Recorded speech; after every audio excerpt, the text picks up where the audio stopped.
आज की कहानी है बुढ़ापे का सहारा एक अच्छी बहू होती है, ना कि बेटा। सही कहा भाभी। अगर बेटा ऋषभ जैसा हो तो बुढ़ापा अच्छे और आराम से बीतता है। उसने तो बहू को कह रखा है कि जिस दिन तुम्हारी वजह से मेरे मम्मी पापा को जरा सी भी तकलीफ हुई वो उसे मायके भेज देगा। सच भाभी, बहुत गर्व होता है। ऋषभ ने मेरे मातृत्व की गरिमा को मान बढ़ा दिया। मजाल है बहू कि मेरे खिलाफ एक भी शब्द ऋषभ को कह सके। बहुत ख्याल रखता है वो मेरा। अब सबके नसीब में थोड़ी ना होता है मेरे ऋषभ जैसा श्रवण बेटा। अच्छा भाभी, रखती हूँ। आप अपना ख्याल रखना और कोई तकलीफ हो तो बताना। सावित्री जी अपनी बड़ी जेठानी से बात कर रही थी। उनकी जेठानी अपना रोना लेकर बैठी थी कि उनके बेटा बहू अपनी ही दुनिया में खोए रहते हैं। न उन्हें समय से खाना पीना मिलता है और न ही दवा। उल्टा बहू चार बातें सुना देती है। सावित्री जी औरों के दर्द तकलीफ सुनने के बाद खुशी से फूली नहीं समाती कि उनका बेटा सुबह शाम दिन रात अभी भी उनके पास ही रहता। सुबह ऑफिस जाने से पहले मीना मिले और आशीर्वाद लिए घर से बाहर नहीं निकलता। घर का कोई भी फैसला हो उनकी आज्ञा के बिना नहीं होता। उनके खाने पीने और दवाई का पूरा ख्याल रखता है। ऑफिस से आने के बाद भी अपने मम्मी पापा के साथ ही चाय पीता। अरे भाग्यवान, तुम जो सबके सामने बहुत घमंड से बोलती हो कि मेरा ऋषभ तुम्हारा बहुत ख्याल रखता है। सच तो यह है कि तुम्हें सबसे हमारी बेटी से बढ़कर बहू शिवानी की तारीफ करनी चाहिए। वो हमारे खाने पीने का और दवा का ख्याल रखती है। हमें कब क्या और कितना चाहिए उसे पता रहता है, तुम्हारे ऋषभ को नहीं। सावित्री जी की बातें सुनकर अक्सर सत्य प्रकाश जी उन्हें समझाते, आप तो रहने ही दीजिए। आपको क्या पता कि आजकल की बहुएं इसी फिराक में रहती हैं कि सास ससुर की जिम्मेदारी ना उठाना पड़े और वे स्वतंत्र होकर अपने पति के साथ रहे। ये तो मेरे बेटे बहू की लगाम खींच रखी है, इसलिए वो हम लोगों की तमीरदारी करती है। सावित्री जी अपने बेटे के खिलाफ एक शब्द भी नहीं सुन सकती। शिवानी के सामने सास ससुर की यह बहस कभी लड़ने का कभी कभी मुद्दा ही बन जाता।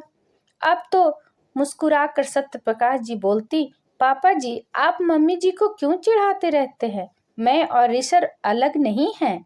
और सच बात तो यह है कि आपकी सभी जरूरतों का ख्याल ऋषभ ही रखते हैं। जब भी फोन करते हैं यही पूछते हैं कि मम्मी पापा ने खाना खाया या नहीं, दवाई समय से ली या नहीं, डॉक्टर के पास चेकअप के लिए ले जाना था, मैं लेकर गई या नहीं। सब चीजें का रिमाइंडर देते रहते हैं। तभी तो मैं आपकी परफेक्ट बहू बन पाई हूँ। यह बोलते समय शिवानी की आवाज में कहीं न कहीं दर्द छुपा रहता, जो सत्य प्रकाश जी हमेशा महसूस करते। वो प्यार और अपनापन दिखाते हुए उसके सिर पर आशीर्वाद स्वरूप हाथ रख देते और मन ही मन यही प्रार्थना करते हैं कि एक दिन तुम्हारी असली कद्र इन माँ बेटे को जरूर होगी। एक दिन शिवानी के पापा का फोन आया कि बहुत साल हो गए, अगर शिवानी कुछ दिनों के लिए बच्चों की छुट्टियों में मायके आ जाती है तो उन्हें और उनकी माँ को बहुत खुशी होगी। इधर 6 दिनों से शिवानी की माँ की भी तबीयत थोड़ी खराब रहती है। वे शिवानी के बच्चों को बहुत याद करती रहती हैं। सत्य प्रकाश जी ने शिवानी को तुरंत बच्चों के साथ जाने को कहा, लेकिन शिवानी दुविधा में थी कि अगर चली गई तो उसके पीछे अकेले ऋषभ कैसे संभालेगा।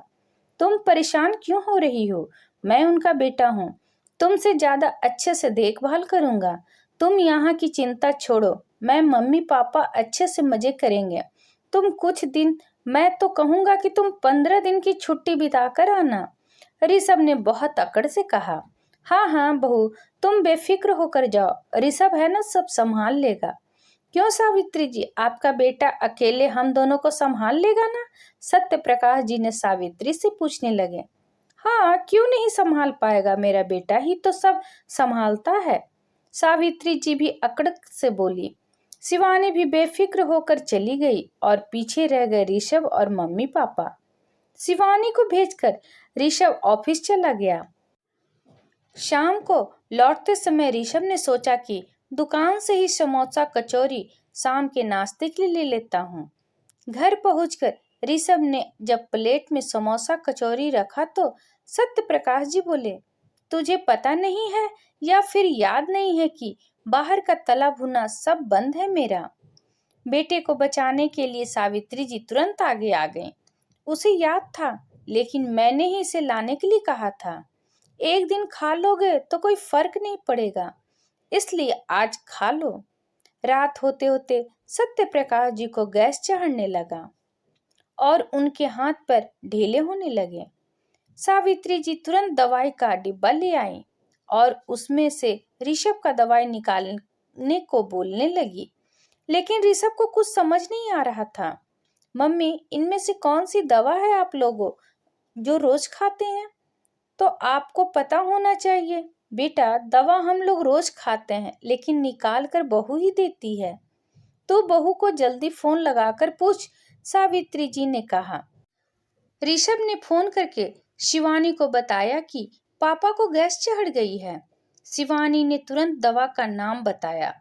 दवा खाने से थोड़ी देर बाद ही सत्य प्रकाश जी को आराम मिल गया। रात को खाने में खिचड़ी बनाने को शिवानी ने कहा और साथ ही उसमें सुबह से लेकर रात तक का मेन्यू समझाया कि क्या बनाकर खिलाना है और क्या नहीं। आज तो शिवानी ने सावित्री जी को भी फोन पर डांटा। मम्मी जी, आप ऐसा कैसे कर सकती हैं? आपको अच्छे से पता है कि बाहर की तली चीजें पापा को नुकसान करती है, फिर क्यों दिया? शिवानी के मेन्यू को देखकर ऋषभ को चक्कर आने लगा। उसमें हर 2 घंटे के बाद मम्मी जी और पापा जी को क्या क्या देना है सब लिखा था।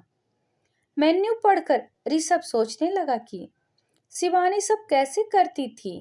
अभी तो मम्मी उसे मदद कर रही है, तो भी दोनों मिलकर नहीं कर रहे हैं। उसे तो ये भी नहीं पता कि मम्मी पापा को क्या पसंद है और उन्हें क्या देना है, कब कौन सी दवाई देनी है और कब किस डॉक्टर के पास जाना है। वो तो सामने से बोलकर जिम्मेदारी पूरा कर रहा था। किसी तरह सावित्री जी और ऋषभ ने 1 हफ्ते संभाला, वो भी ना जाने कितनी बार फोन करके शिवानी की मदद से। सावित्री जी भी बहू के बिना अपने को बहुत असहाय महसूस कर रही थीं। उन्हें बहू का हर समय मुस्कुराता चेहरा और प्यार से मम्मी जी कहना बहुत याद आ रहा था। वह उसे दिन भर कुछ न कुछ ताने देती थीं, लेकिन वो कभी पलट कर नहीं बोलती थी और ना ही कभी उनसे नाराज होती थी, बल्कि उनके चेहरे पर कभी उदासी देख ले तो पीछे पीछे घूमती कि क्यों दुखी हैं। अब उन्हें भी समझ आ गया था कि उनके बुढ़ापे में दिन शिवानी की वजह से अच्छे से कट रहे हैं। उनके बुढ़ापे की लाठी उनकी बहू है, बेटा नहीं। असलियत में घर का श्रवण बेटा ऋषभ नहीं, शिवानी है। 1 हफ्ता बीतते बीतते ऋषभ भी अपने आप को बेबस और लाचार समझने लगा। उसे भी समझ आ गया कि उसके घर की एकजुटता को शिवानी ने ही बांध कर रखा है। वो बेफिक्र होकर अपनी नौकरी अगर कर पा रहा है तो शिवानी की वजह से।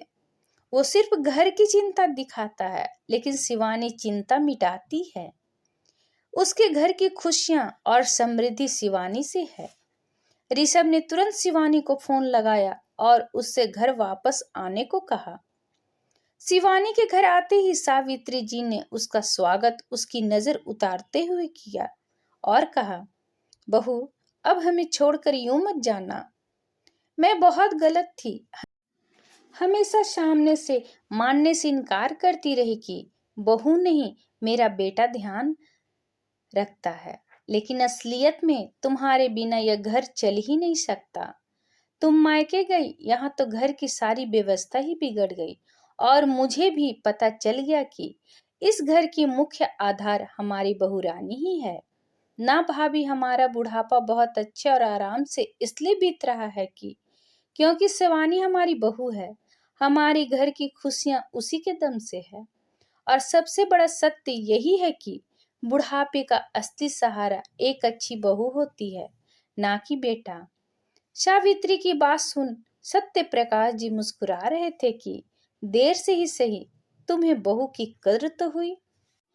अगर शिवानी जैसी बहू अगर हर घर में हुई तो बुढ़ापा आसानी से काटा जा सकता है। इस पर आपकी क्या राय है, कमेंट करके जरूर बताइएगा। अगर पसंद आया तो प्लीज लाइक एंड सब्सक्राइब करना ना भूलिए। इसी तरह और भी कहानी सुनने के लिए कृपया बेल आइकन बटन को दबाना ना भूलें। वीडियो देखने के लिए आपका बहुत बहुत धन्यवाद।